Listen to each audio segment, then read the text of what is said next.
Hello বন্ধুরা, roast recipe নিয়ে হাজির হলাম। রত্নাস ব্লগে আপনাদেরকে স্বাগতম। রোস্টের মশলা দিলাম, আর যেহেতু আমি 3টি মুরগি নিয়েছি তাই একটু 2টা বেশি নিব।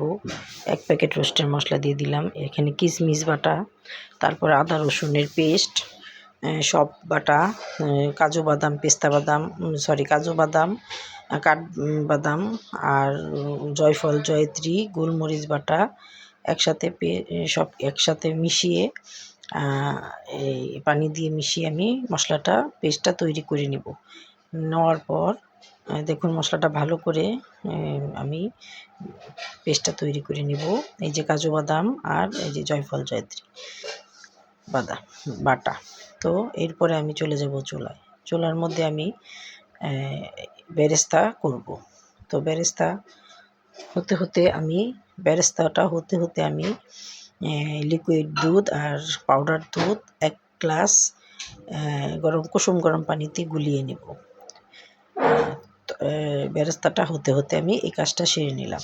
নেওয়ার পর বেরেস্তাটা হয়ে আসছে, প্রায় শেষ। বেরেস্তাটা তুলে এখানে আমি 3টা মুরগি আমি দিয়ে দিব। দিয়ে ভালো করে ভেজে নেব। ভেজে নেওয়ার পর এই যে বেরেস্তাটা হয়ে গেছে, এখন আমি মুরগিগুলো দিয়ে দেব। দিয়ে দেওয়ার পর আমি মুরগিটা ভালো করে ভেজে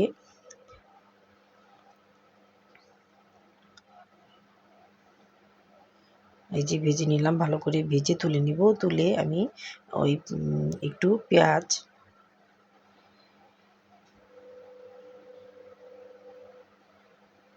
এটা তো দুধটা গুলিয়ে রেখেছি, ওই তেলের মধ্যেই ভেজে রাখা মুরগির তেলের মধ্যে আমি পেঁয়াজ আর খাল এলাচি, দারচিনি, বড় এলাচ, লং টং সব দিয়ে পেস্ট করা মশলাটা, আমি তৈরি করা মশলাটা সব দিয়ে ভালো করে কষিয়ে একটু টমেটো সস দিয়ে সবগুলো মুরগি আমি এখানে দিয়ে মুরগিগুলো দিয়ে দেওয়ার পর কিছুক্ষণ ভালো করে কষিয়ে আমি একটু গুঁড়ো ঘি দিব।